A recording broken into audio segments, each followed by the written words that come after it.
course, have siege mode, and looks like the vultures are going to get chased off here. They do have spider mines, and those spider mines are going to help a lot here. Unfortunately for the Rock, he wasn't able to pick off those vultures because the mines are going to be just as devastating as the tanks are. And now he's going right for the juggler, right for the main here, and I don't know how he's going to be able to hold here. The Rock is going to be in a very difficult situation.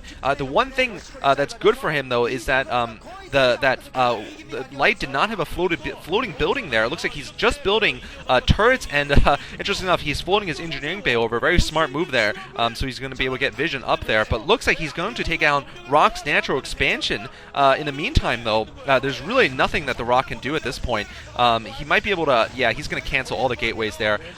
Looks like, yeah, the Nexus is going to go down. All the probes are going to go down. And, of course, the Rock could not reinforce from the south there because of all the mines. Now, looks like Light actually unsieging there. That's a little bit surprising. Oh, he's going to let the Rock run into that mine trap there, and we're just watching the Rock get demolished here piece by piece. Now, the Rock trying to save himself. He's got a robotic support bay going up, but there's turrets everywhere here around these sieged up tanks, and what a brilliant strategy from Light here, I have to say. Protoss has not been faring very well in this map against Terran. Whether it's against the early 2-factory push, or it's trying to go for a triple expand, really we haven't seen a very, very good Protoss build against Terran yet. And this is not looking good for Rock. It looks like Rock will lose his first game unless something amazing comes out of this. The Rock is still unable to push in. Looks like he's going to try to come in. He does have a couple of Dragoons here on the high ground, actually. I didn't expect this. Looks like actually he manages to pick off 3 of the tanks of Light, so actually very nice work there. Light still has not been able to take down the Nexus at the expansion there, and we're seeing a Reaver out now for the Rock, so Rock just possibly could pick off the tanks. I think it's still fairly unlikely, though, but I was surprised there the fact that he was able to pick off 3 tanks as it was already in the position he was in. Now, the Rock needs to do some he needs to do a lot of damage, basically, to make up for the fact that he's now lost his natural expansion. Light does not have an expansion of his own just yet. He's got a starport going up, interesting enough, so he decided to just go all for attack units here and not go for an expansion. We'll have to see if that was the right decision or not, because the Rock still is sort of on economic well, not really on economic parity, but still is not that far behind Light. Meanwhile, though, he's actually getting an attack in here with Zealots and Dragoons, and Light actually did not have enough forces to prevent most of his tanks from being killed off there. So the Rock might be able to break this contain here. That's really quite surprising, I have to say. We're going to see some shuttle versus tank micro here. Light needs, of course, to keep those turrets alive near his tanks so he can prevent the shuttles from dropping all over the tanks, which will be really devastating. And the Rock is going to have to do a lot of damage for that shuttle, I have to say. And Wraith being produced here by Light.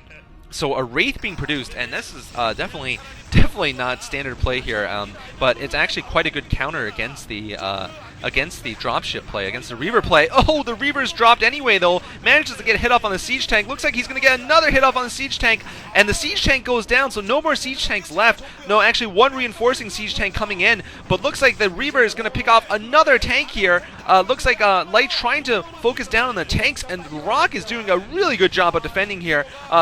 Both of the tanks have just 1 hit each, and the Rock might be able to get in distance. Oh, this is some absolutely brilliant micro here from both players. It looks like Light's going to be able to pick off the Zealot. Absolutely great micro by Light there, managing to save both of his tanks. Now they can be repaired and are still going to pose a significant threat against the Rock here, of course. Light forced to pull a couple more SCVs so he can start repairing those badly damaged tanks, but really, really good micro there from both players, I have to say.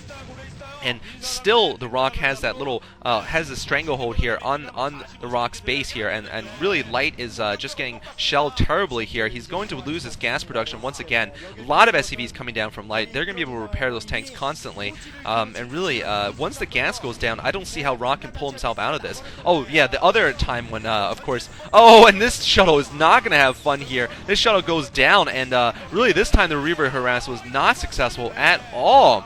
Wow, that was a blunder by Rock, I have to say. I don't know what he was thinking, just going straight in like that.